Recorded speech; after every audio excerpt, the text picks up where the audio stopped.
मनस्पर्शी कथा या चॅनलवर आपले स्वागत आहे. एक लग्नगाठ अशीही भाग 12.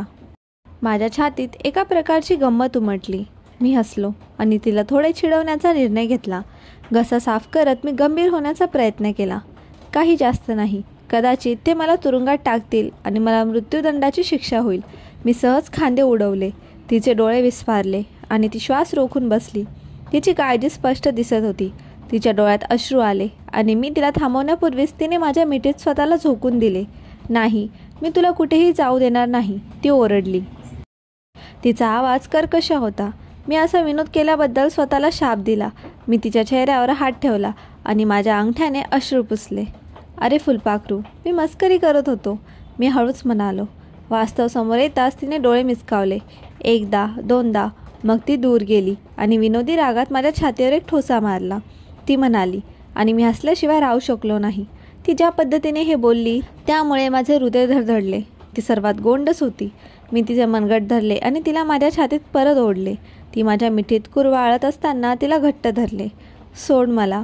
नाही, नाराज आहे तुझ्यावर. मग मी ते तुझ्यावर सोपवतो. मी तिच्या हनुवटीला माझ्या बोटाने वर केले आणि तिच्या ओठांचे चुंबन घेतले. तिचा निषेध गिळला. ती क्षणभर ताठ झाली, पण नंतर माझ्या मनात विरघळली. तिचे हात माझ्या गळ्याभोवती गुंडाळले. मी तिला जवळ ओढले. माझे हात तिच्या मांडीवर सरकले तेव्हा तिचे पाय जमिनीवरून वर आले. तिचे ओठ मऊ, उबदार आणि माझ्या ओठांच्या अगदी विरुद्ध होते. मी चुंबन घेत असताना ते एका सुरात हलत होते. ती तिच्या पायाच्या बोटांवर उभी राहिली आणि मी तिच्या उंचीशी जुळण्यासाठी किंचित खाली वाकलो. माझी जीभ तिच्या तोंडात घुसली. प्रतिने आधी घेतलेल्या चॉकलेट ड्रिंकचा आस्वाद घेत आम्ही चुंबन घेत राहिलो. आम्ही दोघेही श्वास रोखल्याशिवाय थांबलो नाही. मी मागे हटलो. तिच्या डोळ्यात पाहत ती श्वास घेत होती. तिची छाती वेगाने वर आणि खाली येत होती. मलाही श्वास रोखण्यासाठी धडपडत होते. मी विचारले, तिचा आवाज कमी झाला. ती खूप लाजली. ती ओरडली आणि माझ्या छातीतून हास्य फुटले. माझे नाव सांग, सानिका, मी विनंती केली. माझा आवाज चिडखोर पण प्रामाणिक होता. ती संकोचली, मग मान हलवली. मी करू शकत नाही. का? मी उत्सुकतेने विचारलं.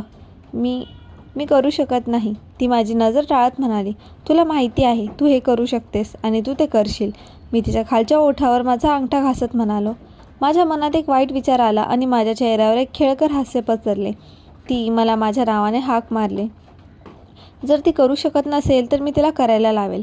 खोलीत सानिकाच्या हास्याचा आवाज घुमत होता. तो हलका आणि मोकळा.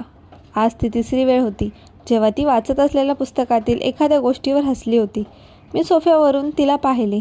मी काम करत असताना माझा लॅपटॉप माझ्या मांडीवर होता. माझा त्रास वाढत होता. ती बेडवर बसली होती. तिची पाठ हेडबोर्डला टेकवली होती. गॉड ऑफ रिन या पुस्तकाच्या पानांमध्ये पूर्णपणे मग्न होती. मी माझा चष्मा नीट केला. माझ्या कामावर लक्ष केंद्रित करण्याचा प्रयत्न केला, पण माझे डोळे तिच्याकडे वळत राहिले. तिच्या चेहऱ्यावर सतत हास्य पसरले आणि माझा आत एक विचित्र, अस्वस्थ करणारी भावना उफाळून घेऊ लागली. माझ्यावर रागाची आणि चिडचिडीची लाट पसरली. लॅपटॉपवरील माझी पकड घट्ट झाली आणि माझे बोट पांढरे झाले. तिला हसवण्याचा अधिकार फक्त मलाच होता. तिला आनंद देण्याचा अधिकार फक्त मीच असू शकतो. तिचे सर्व हास्य, प्रत्येक हास्य माझे होते. ती माझी होती. ती असे काय वाचत होती ज्यामुळे तिला असे हसायला आले हे मला माहिती करून घ्यायचे होते. दुसरे म्हणजे पुस्तकांची गरज न पडता तिला हसवण्याचा मार्ग शोधायचा. मी डोळे बंद केले, एक दीर्घ श्वास घेतला आणि माझ्या कामावर पुन्हा लक्ष केंद्रित करण्याचा प्रयत्न केला. स्वतःला त्या विचलिततेतून बाहेर पडण्यास भाग पाडले. सानिकाने माझ्या आयुष्यात प्रवेश केल्यापासून प्रत्येक दिवस त्याविरुद्ध लढायचा. शेवटी लक्ष केंद्रित करण्याचा अनेक अयशस्वी प्रयत्नानंतर मी माझे काम पूर्ण केले. मी वर पाहिले, पण ती झोपलेली आढळली, अजूनही बेडवर सरळ बसलेली. तिचे पुस्तक तिच्या मांडीवरून पडले होते. पाने तिच्या छातीवर उलटी होती. मी काय करतो हे कळण्याआधीच माझे पाय हलत होते. मी उभा राहिलो. मी आता तिच्यासमोर उभा होतो. तिच्या शांत चेहऱ्यावर माझे डोळे हटवत नव्हतो. तिचे केस तिच्या अंगावर पडले होते, ज्यामुळे माझे डोळे झाकले गेले होते. म्हणून मी हळुवारपणे हात पुढे केला आणि तिच्या कानामागे हात फिरवला. माझ्या बोटांनी तिची मऊ त्वचा चावली. माझी नजर तिच्या शेजारी असलेल्या पुस्तकावर गेली. क्षणभर मी संकोच केला. मला ते वाचावे की नाही हे माहीत नव्हतं, पण कुतूहलाने मला कुरतडले आणि मी स्वतःचा अंदाज घेण्यापूर्वीच मी ते उचलले आणि उघड्या पानापासून वाचायला सुरुवात केली. खोलीच्या कोपऱ्यातून एक मोठा रिकामा कॅनव्हास ढकलतो आणि मी त्याच्यावर ठेवतो, जेणेकरून तो माझ्यावर घिरट्या घालत असेल. माझे पाय अजूनही त्याच्या मांडीभोवती गुंडाळलेले आहेत. काही कारणास्तव त्याला जाऊ देत नाहीत. मी याबद्दल इतका विचार करत आहे, कल्पना करत आहे आणि माझ्या डोक्यात ते खेळत आहे की ते चुकीचे होणार आहे याचा विचार मला चिंताग्रस्त करतो. त्याचे दोन्ही हात माझ्या गळ्याभोवती गुंडाळतात, कारण तो खोलवर पण अविचारी वेगाने दाबतो. माझ्या रक्ताने आणि उत्तेजनाने माखलेल्या त्याच्या कोंबड्याचा आवाज हवेत कामोत्तेजक सारखा प्रतिध्वनित होतो. माझ्यासाठी रक्त वाहू दे. मला तुझा एकमेव बनव. माझ्या मांड्या थरथर कापतात आणि आनंद माझ्या पोटाला गाठतो. वेदना हळूहळू पण निश्चितच हजारो आनंददायी ठिणग्यांपासून स्फोट होतात. माझा जबडा जमिनीवर पडला. माझे डोळे जवळजवळ बाहेर आले आणि माझा मेंदू अचानक सुन्न झाला. मी आता वाचायला स्वतःला आवरत नव्हतो. कारण काय रे, या मुलीने काय वाचले? काही सेकंद मी फक्त पुस्तकाकडे पाहत राहिलो. अचानक माझ्या संपूर्ण अस्तित्वावर प्रश्नचिन्ह निर्माण झाले. मी तिच्या शेजारी बसलो. माझी नजर तिच्या निरागस चेहऱ्यावर स्थिरावली. मला नेहमीच ती एक भोळी मुलगी वाटत होती, म्हणूनच मी तिच्याशी गोष्टी हळुवारपणे करत होतो. पण ती नेहमीच या पुस्तकाबद्दल इतकी गुप्त असायची यात आश्चर्य नाही. माझ्या विचारांमधून बाहेर पडून मी तिला व्यवस्थित झोपायला मदत केली आणि तिला ड्युवेटने झाकले. नुकत्याच सापडलेल्या गोष्टीवरून माझे विचार अजूनही फिरत होते. कदाचित हे असे एकमेव पुस्तक असावे. तिच्याकडे शेवटचे पाहत मी माझे ओठ तिच्या कपाळावर दाबले आणि ते एक मऊ चुंबन घेतलं. मग मी बेडवरून उठलो आणि तिच्या जुन्या खोलीत गेलो, जिथे ती तिची पुस्तके ठेवते. मला अधिक वाचण्याची गरज होती, कारण मला स्वतःला चुकीचे सिद्ध करायचे होते. सानिका अशी नव्हती. मी अन्यथा विश्वास ठेवण्यास नकार दिला. मी तिच्या खोलीत शिरलो, तिच्या शेल्फकडे गेलो आणि सर्वात जास्त टिप्पणी केलेले पुस्तक निवडले. तिचे पुस्तक मी त्या रात्री तिच्यासाठी आणले होते, हॉटिंग अँड लिन. ती नक्कीच तिचे आवडते असेल. तेव्हा मी गृहीत धरले होते की ती एक भयपट कादंबरी आहे, पण गुगलवर शोध घेतल्यावर ती प्रत्यक्षात एक गडद प्रेमकथा असल्याचे दिसून आले. मी पुस्तक उघडले आणि वाचायला सुरुवात केली. माझे बोटे पाने उलटत असताना माझे डोळे शब्दांवरून गेले. मी जितके जास्त वाचत होतो तितकेच मला जास्त मानसिक धक्का बसत होता. पुस्तकातला माणूस झेड मिडोज त्या मुलीचा पाठलाग करत होता आणि मुलीला स्पर्श करणाऱ्या माणसाला मारत होता. त्याचे हात कापून एका बॉक्समध्ये पाठवत होता. मग जणू काही ते पुरेसे त्रासदायक नव्हते असे म्हणून झेडने बंदुकीचा वापर केला तिला टॉर्चर करण्यासाठी. काय रे, त्यांच्या योग्य मनाने असे कोण करते? मला विश्वासच बसत नव्हता आणि ते विषारी आणि घृणास्पद वाटण्याऐवजी सानिकाने त्या दृश्याभोवती लहान लाल हृदय काढली होती. हत्येचा भाग अगदी ठीक आहे, पण इतर गोष्टी पूर्णपणे अस्वीकार्य. मी पुस्तक जोरात बंद केले. डोळे बंद करून मी माझ्या चेहऱ्यावर हात फिरवला. माझी लाजाळू, शांत, छोटी बायको अशा वाईट गोष्टी वाचते. शांत गोष्टी सर्वात विचित्र असतात असे लोक म्हणतात. यात आश्चर्य नाही. मी वाचण्यासाठी दुसरे पुस्तक उचलले आणि मग दुसरे पुस्तक. तिच्या शेल्फवरचे सर्व पुस्तक मी वाचेपर्यंत ते चालू राहिले. ते कधी परत येणार आहेत? तू कोणाशी बोललास का? सानिकाने सँडविच चावत विचारले. अजून नाही. ते निघाले असतील. मी तिच्यासाठी बनवलेल्या चहाच्या कपमध्ये साखर मिसळली. ते देताना मी तिच्या नजरेला भेटलो. तुला त्यांच्याशी बोलायचं आहे का? नाही, धन्यवाद. तिच्या गालावर एक हलकी लाली पसरली, ज्यामुळे ती जवळजवळ गोंडस दिसत होती. मी स्वतःला थांबवण्याआधीच माझा हात आपोआप हलला आणि तिच्या लाल झालेल्या गालावर चिमटा काढला. तिने माझ्याकडे रागाने पाहिले, डोळे अंकोचून पावले. ती जेवत राहिली आणि मी फक्त पाहत राहिलो. माझे मन तिच्याबद्दल जे शिकले होते त्याकडे वळत होते. इतकी निष्पाप दिसणारी व्यक्ती ती कशी असू शकते? विचार झटकून टाकत मी माझा घसा साफ केला. तिचे लक्ष माझ्याकडे गेले. तिच्या नजरेत कुतूहल चमकत होते. राकेशला छळून मारण्यात तुला काहीच हरकत नव्हती. तिची प्रतिक्रिया पाहून मी थोडे मागे झुकलो. असं का? तिच्या कपाळावर घामाचा एक थेंब आला. ती शांत होण्यापूर्वी तिच्या बोटांनी किंचित थरथर कापली.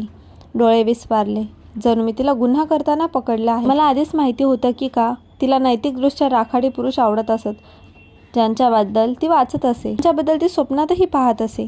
त्याचा पुरावा तिच्या पुस्तकांमध्ये, समासात तिने लिहिलेल्या भाषांमध्ये आणि अधिरेखित कोट्समध्ये होता. अरे, तो ते पात्र होतं. कारण कदाचित मला माहीत नाही.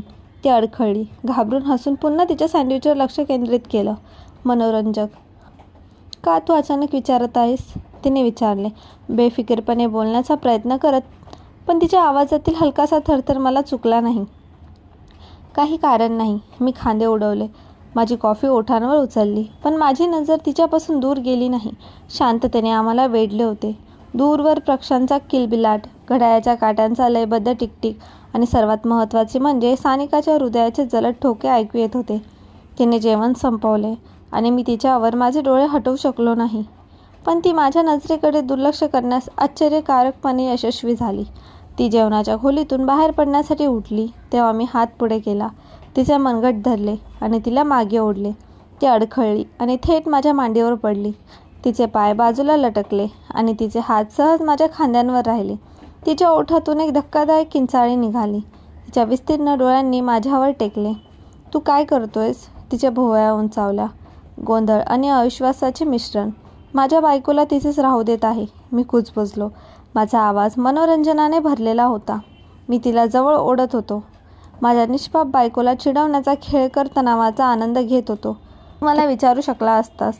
तिने माझ्याकडे पाहत प्रत्युत्तर दिले. माझ्या ओठांवर एक हास्य उमटलं. मी तिच्या ज्वलंत वृत्तीचे कौतुक केल्याशिवाय राहू शकलो नाही. तर माझं फुलपाखरू पकडण्यासाठी खूप मेहनत घेत आहे. मनोरंजक आहे. मी विचार केला. एक हास्य निर्माण झालं. त्यात काय मज्जा येईल? मी उत्तर दिले. तिचे केस तिच्या खांद्यावर घासत, तिची मान माझ्यासमोर उघडत आणि तिचे हात माझ्या खांद्यावरून सरकवले आणि आम्हाला जवळ आणले. माझे ओठ तिच्या मानेजवळ फिरत असताना लॅव्हेंडरचा मादक सुगंध माझ्या संवेदनांना भरून गेला आणि तो मला एक भयानक झटक्याने आदळला. माझे शरीर लगेच प्रतिसाद देते. जर ती 1 इंचही हलली तर तिला कळेल की मी ते किती कठोर आहे. अरे, माझ्यात निराशा आणि इच्छा यांचे मिश्रण होते. मी माझा जबडा घट्ट धरला आणि डोळे मिटले. नियंत्रण गमावण्याच्या इच्छेची झुंजत तिच्या जवळीकतेमुळे तिच्या त्वचेचा सुगंध पाहून मी वेडा झालो होतो. या आठवड्यात शांत होण्यासाठी मी किती थंडगार आंघोळ केली होती हे मला कळत नव्हतं. आता जास्त वेळ प्रतिकार करता न आल्याने मी माझे ओठ तिच्या मानेवर दाबले, हळुवारपणे चावले. नंतर हळुवार चाटून ती खून शांत केली. तिचा मऊ श्वास घेणारा कन्ना तिने थेट माझ्या हातावर मारलं. तुला काही कल्पना आहे का मिसेस जगताप, तुम्ही माझ्याशी काय करता? मी तिच्या कानात बडबडलो. माझा आवाज इच्छांनी भरलेला होता. माझे दात तिच्या कानाच्या पायात घुसले आणि तिला पुन्हा एकदा मऊ आवाज आला. तू मला वेडं बनवलं आहेस. मी कुजबुजलो. तिच्या कानाखाली माझे ओठ दाबले आणि ती ज्या पद्धतीने थरथर कापत होती त्याचा आस्वाद घेत तिचे केस मुठीत धरून मी तिला जवळ ओढले. माझे ओठ तिच्या ओठांपासून 1 इंच अंतरावर होते. तू मला तुझ्या छोट्या बोटांभोवती गुंडाळले आहेस, मी बडबडत ओरडलो आणि नंतर माझे तोंड तिच्या छोट्या बोटांवर आपटले आणि तिचा श्वास रोखला. मी तिच्या खालच्या ओठावर चावा घेतला. इतका जोरात की ती शिसेल. त्या क्षणाचा फायदा घेत मी माझी जीभ तिच्या तोंडात घातली. तिच्या सँडविच आणि चहाच्या मिश्रणाचा आस्वाद घेत एक गोड आणि खारट मोह. तिचे हात माझ्या मानेवर सरकले, माझ्या केसांमध्ये अडकले आणि नंतर ते जोरात ओढले. माझ्या छातीतून एक आवाज आला. आमचे पहिले 2 चुंबन संथ, कसोटीचे, चिडवणारे होते. पण हे वेगळे होते. हे भूक होती, कच्ची आणि मागणी करणारी. तिच्यावर माझे मन हरवल्याची शिक्षा आणि सर्वात चांगली गोष्ट, ती माझ्या तीव्रतेशी जुळवून घेत होती. चुंबनात स्वतःची आग ओतत होती. मला नियंत्रणाच्या कडेला ढकलत होती. जर आपण याच वेगाने चालत राहिलो तर कदाचित मी तिला इथेच जेवणाच्या टेबलवर घेऊन जाईन. पण नाही, मला आणखी हवे होते. मला आमची पहिलीच वेळ अशी असावी जी ती कधीही विसरणार नाही. अनिच्छेने मी चुंबन तोडले. तिच्या कपाळावर एक मऊ चुंबन दाबले आणि नंतर तिला माझ्या बाहूंच्या सुरक्षित ओढले. आम्ही दोघांनी खोल श्वास घेतला. उत्कंठेच्या वादळानंतर आमचा श्वास रोखण्याचा प्रयत्न केला. ते कशासाठी होते? तिने विचारले. तिचे डोके माझ्या खांद्यावर ठेवले. मला फक्त माझ्या बायकोवर प्रेम करायचं होतं, मी कुरकुरलो. माझ्या बोटांनी तिच्या पाठीवर लहान वर्तुळे काढली, ज्यामुळे तिच्या मणक्यातून थरथर कापू लागली. टच, ती कुजबुजली आणि माझ्या खांद्यावर एक सौम्य चुंबन घेत म्हणाली. क्षणभर सगळं अगदी परिपूर्ण वाटलं. मी खुर्चीवर बसलो होतो. सानिका माझ्या मांडीवर होती. आम्ही दोघेही शांततेत समाधानी होतो. एकमेकांच्या सहवासाचा आस्वाद घेत होतो. पण मग दाराच्या बेलचा आवाज शांततेला छेद देत होता. मी अनिच्छेने उभा राहून म्हणालो. तिने मान हलवली आणि माझ्या मांडीवर सरकली. लगेच मला तिच्या उबदारपणाचा अभाव जाणवला आणि मी तिची जागा घेणाऱ्या थंडपणाचा तिरस्कार केल्याशिवाय राहू शकलो नाही. मी दाराकडे जाण्यापूर्वी तिच्या ओठांवर एक मऊ चुंबन घेत तिने तिचे केस आणि दुपट्टा समायोजित केला. मी ते उघडताच माझा मूड लगेच खराब झाला. मोठी आत्या आणि उंबरठ्यावर उभे असलेल्या इतरांना पाहून माझी नजर काळी पडली आणि माझा जबडा घट्ट झाला. वयामुळे तिचा चेहरा सुजला होता. तिचे डोळे अश्रूंनी लाल आणि सुजलेले होते. तिचे शरीर मला आठवत नव्हते, त्यापेक्षा पातळ होते. मला माझ्या जबड्यातील स्नायूंचा परिचित टीक जाणवला आणि माझ्या मुठी अनिच्छिकपणे घट्ट झाल्या. सानिकाचा मंद आवाज माझ्या कानावर पडला. मला पुन्हा वर्तमानात घेऊन गेला आणि लगेच मी हाय अलर्टवर गेलो. बकवास. मी काय करण्याआधीच सानिका जेवणाच्या खोलीतून आली. तिचे तेजस्वी हास्य तिच्या चेहऱ्यावर उजळून निघाले आणि ती माझ्याकडे येत होती. पण जेव्हा तिने मोठी आत्याला दारात पाहिले तेव्हा तिचे हास्य मंदावले आणि तिच्या डोळ्यात उबदारपणा नाहीसा झाला. तिच्या नजरेत अश्रू आले आणि एकही शब्द न बोलता ती वळून आमच्या खोलीकडे धावली. अगदी परिपूर्ण. काही क्षणांपूर्वी आम्ही एकमेकांच्या आनंदात गुंतलो होतो आणि आता हे. आजचा भाग कसा वाटला कमेंटमध्ये नक्की सांगा आणि व्हिडिओला लाईक करा. चॅनलवर नवीन असाल तर सबस्क्राईब करा. पुढील भाग